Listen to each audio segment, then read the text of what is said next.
I'll get the stuff for you, Lung. Yates is my name. I work here. Dr. Yates, I'm sorry, I was on Dartus ward with the septic lady. Now, don't fret. You can't be in two places at once.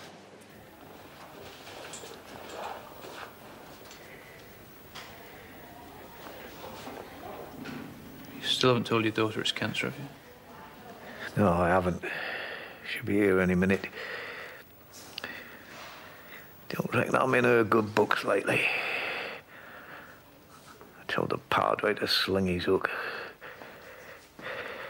I mean, I'm no saint, but I reckon I've done my bit. And then this happens. Makes a mockery of all that religious claptrap, doesn't it?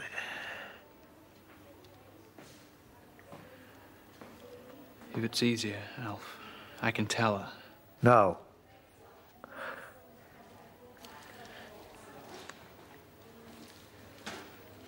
Right, there you go. For the X-ray in the morning. You can go home if you're up to it.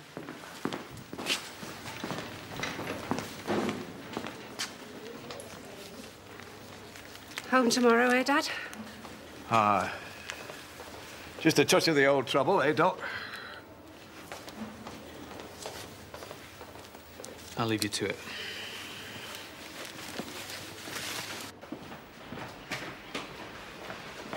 Carol. Let's go and get a coffee, yeah?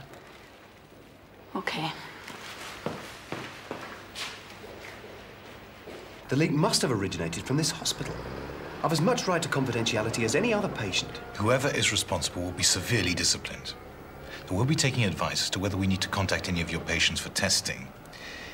In the meantime, I hope you'll agree that it would be best for all concerned if you were to take a leave of absence. Now, you'll notice that no specific reason has been given for the leave. As soon as I became aware of my diagnosis, I contacted the Director of Public Health. I have agreed to relinquish clinical duties until we receive her guidelines. As long as I respect the bounds of safe practice, I'm not a danger to patients or staff. I will continue. Instead of conducting a witch hunt against me, concentrate on finding the git who leaked my diagnosis. Yes?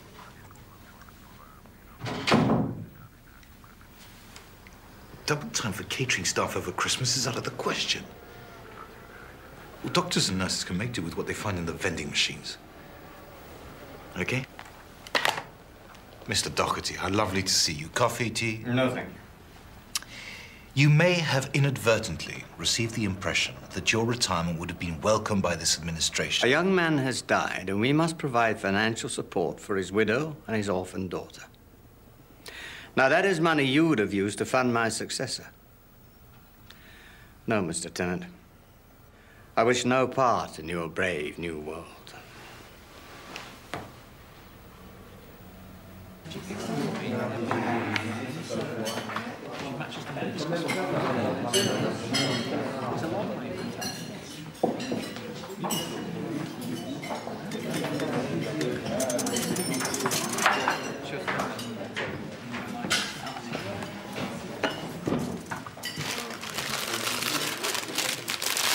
Prawn cocktail, your favourite. Suppose you haven't read the papers this morning, then? Of course I have. Who hasn't? Now have a crisp. Aren't you going to ask me how I got it? Presumably from unprotected sex with an infected woman or man.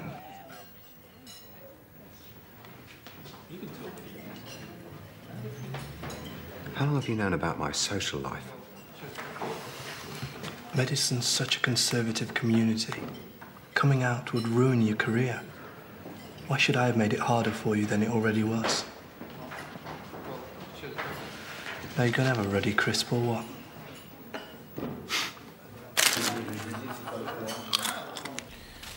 With the Christmas holidays, we won't get the result till next week. Okay. James, I'd just like to say what contempt I have for whoever leaked the story to the papers. Merry Christmas, Dr. Yates. Merry Christmas, Judge. The boy needs a father. The father's not been around. He's around now. Adrian, Stephen is not your son. I don't believe you. It's too much of a coincidence. I demand proper access. He's 12 years old and still pulls underarm. He needs me. No, Adrian. You need him. There is a difference. Just a couple of IV rotors need doing, please, Phil. And there's chemo in the treatment room.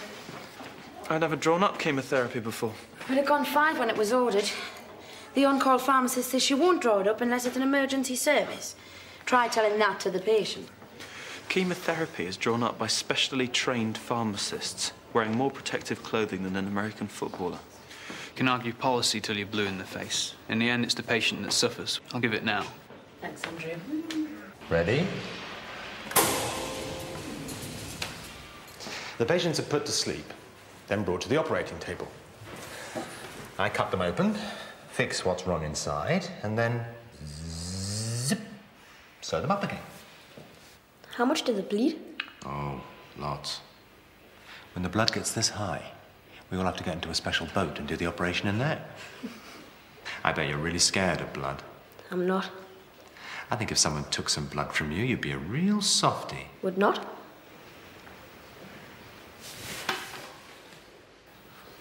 Didn't hurt. Press hard. Don't tell your mum, and I'll buy you that toy for Christmas. Go and get changed. And remember...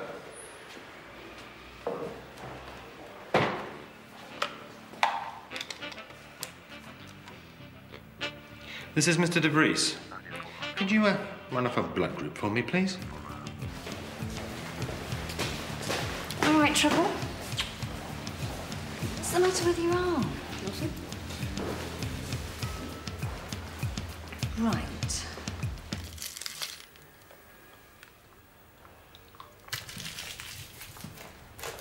This was the letter of resignation I've had typed at the start of every year. Had the need ever arisen, I could have had it dispatched without delay.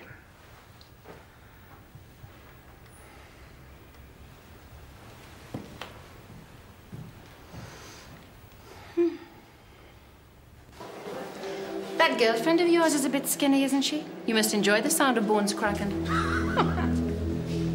Mate, I've had a bit of a setback. My landlord's asked me to move out. I would take him to court. No one wants to live where they're not wanted. With Christmas coming up, The answer's yes. God, didn't even have to threaten unprotected sex with Nazarene. With Nazarene, unprotected sex means not wearing a crash helmet. Why the hell's he still working here? And don't get me wrong, I feel sorry for the bloke. But with that kind of work, anything can happen. He could infect a patient or another member of staff. He should do the decent thing and resign.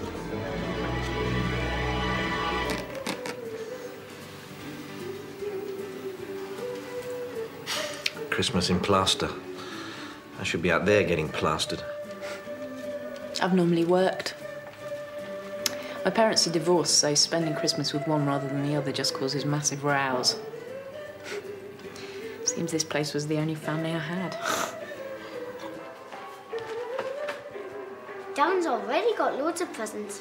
I wish I had leukemia. Hello, kids. I'm one of the doctors from Casualty. I'm afraid I've got some bad news for you. We've had Father Christmas come into the hospital, and I've tried to save him, but now he's dead. So none of you will be getting any presents in the morning.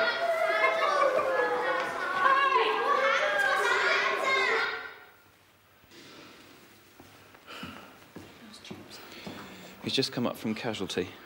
He's got respiratory failure, he's got liver failure, he's got septicemia, his clotting's way off. Refer straight to pathology outpatients, I'd say. I've got to get straight to Casualty.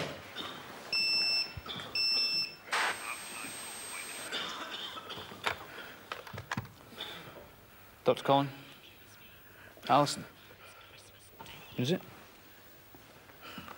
Happy Christmas. Because they're my friends. Yeah.